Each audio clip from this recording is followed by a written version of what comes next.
భారత్ మాతాకి జై సియారాం. ఇవాళ మన భారతదేశానికి స్వతంత్రం వచ్చే దినము. ఇవాళనే బ్రిటిష్ రాజ్యం మన భారతదేశం పైన నుంచి ఖతమైంది. ఎంతోమంది దేశభక్తులు బ్రిటిష్ వాళ్ళకి తరిమి కొట్టి భారతదేశం నుంచి పంపించేసినారు. ఇవాళనే మన భారతదేశానికి స్వతంత్రం వచ్చే రోజు. కానీ దురదృష్టం ఏంటంటే చాలా మంది ఇవాళ యువకులు నైట్ పూట మేలుకోవాలి, మధ్యాహ్నం వరకు పండుకోవాలి. చాలా వరకు యువకుల్లో ఈ విధంగా ఒక వాతావరణం క్రియేట్ అయింది. ఎవరు జిమ్కి వెళ్తలేదు, హెల్త్ గురించి ఇవాళ ఎవరు ఆలోచన చేస్తలేదు. చాలా మంది యువకులకి హార్ట్ అటాక్ వచ్చి చనిపోతున్నారు. ఇవాళ భారతదేశానికి స్వతంత్రం వచ్చే రోజు.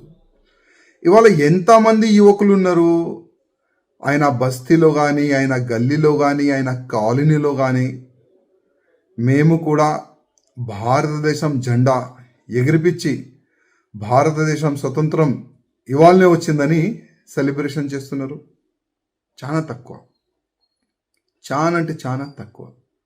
కానీ ఇవాళ చాలా వరకు యువకులు ఇది నా దేశం, ఇవాళనే నా భారతదేశానికి స్వతంత్రం వచ్చిందని చాలా మంచి భావన పెట్టుకొని వాళ్ళు చాలా గ్రాండ్ కూడా వాళ్ళు మన సెలబ్రేషన్ కూడా చేసుకుంటున్నారు. నేను ఆ యువకులకి సందేశం ఇవ్వాలనుకుంటున్నా. మధ్యాహ్నం మేలుకుంటారు, అంటే నైట్ మేలుకుంటారు, మధ్యాహ్నం వరకు పండుకుంటారు. ఇవాళ ఒకవేళ ఆ సమయంలో మన పెద్దలు భారతదేశాన్ని స్వతంత్రం రావాలని పోరాడకపోతే, ఫైట్ చేయకపోతే ఇవాళ మీరు ఏదో ఒక బ్రిటిష్ ఇంటిలో గిన్నెలు సాఫ్ చేసేది యాద పెట్టుకోండి. కనీసం ఈ రోజైనా యావత్ తెలంగాణలో ఉన్న యువకులు రోడ్డు పైన రావాలి, భారతదేశం జెండా పట్టుకొని రోడ్డు పైన రావాలి.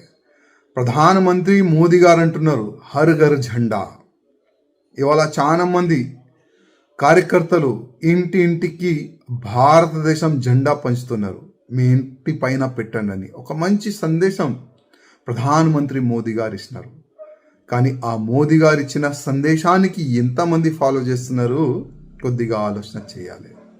యువకుల్లారా, ఇది ధర్మం మనది, ఇది దేశం మనది. దేశ రక్షణ మన పైన బాధ్యత ఉంటుంది, ధర్మ రక్షణ మన పైననే బాధ్యత ఉంటుంది. అందుకోసం ప్రతి ఒక్క యువకులకి నా ఒక నివేదిక, కనీసం ఈ రోజైనా ప్రతి ఒక్క యువకులు బయటికి వచ్చి ఇవాళనే మన భారతదేశానికి స్వతంత్రం వచ్చిందని సెలబ్రేషన్ చేస్తే చాలా బాగుంటుందని నేను అనుకుంటున్నాను. భారత్ మాతాకి జై సియారాం.